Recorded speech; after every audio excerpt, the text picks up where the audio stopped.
Training and development of employees is crucial for improving performance and productivity. I'll talk about that in today's video.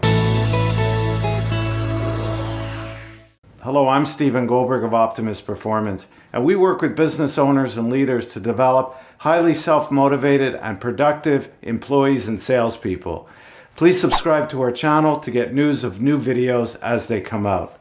More than ever in today's work environment, it's extremely important that we train and develop our workforce. And that includes yourself as a leader or a manager, business owner.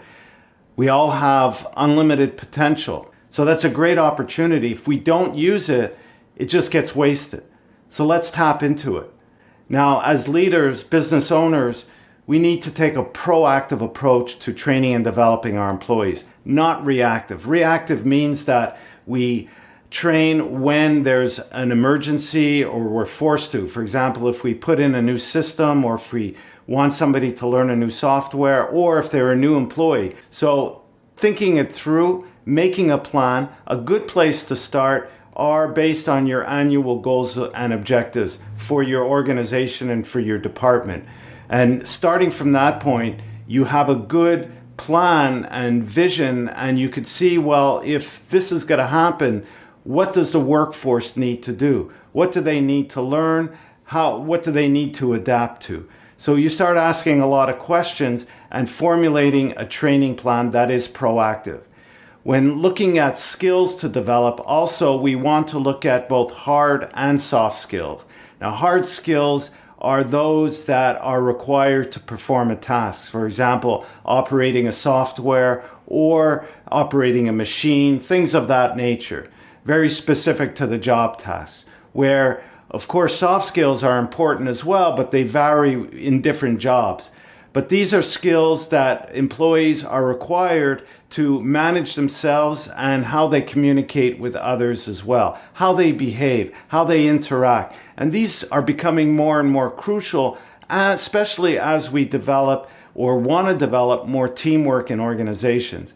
Because teamwork really requires people to be able to work together, to grow together, to solve problems together. And the more that they interact, the more that you allow them to make decisions, you delegate decision making, the more that the problems, the conflicts can arise. And this is where interpersonal skills or soft skills play a really crucial role. More and more the marketplace is becoming competitive. So we could be competing globally, nationally, locally, but having a better developed workforce, a better trained workforce gives us that competitive advantage. One great example of companies that do invest a lot in training, and it shows, are the telephone or the telecommunications company.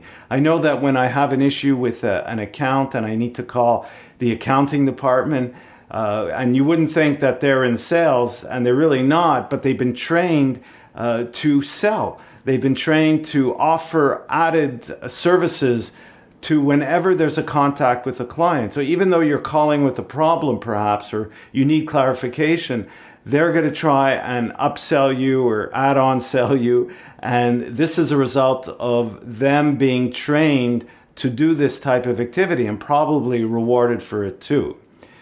One other thing to consider is the aging population. And as people get older, you're going to have more people in the workforce because there's going to be a lack of younger skilled talent.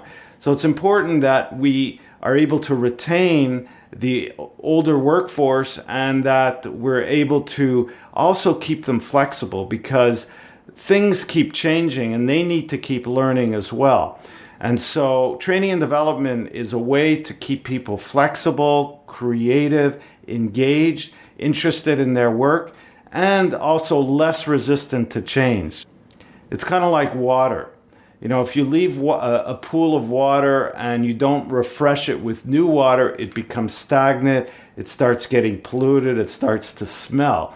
Well, people are kind of like the same thing. We're meant to grow, we're meant to evolve, and if we're not doing that in the workplace where we spend a good part of our time, then we do become stagnant, we do become resistant to change, and that can really hurt an organization.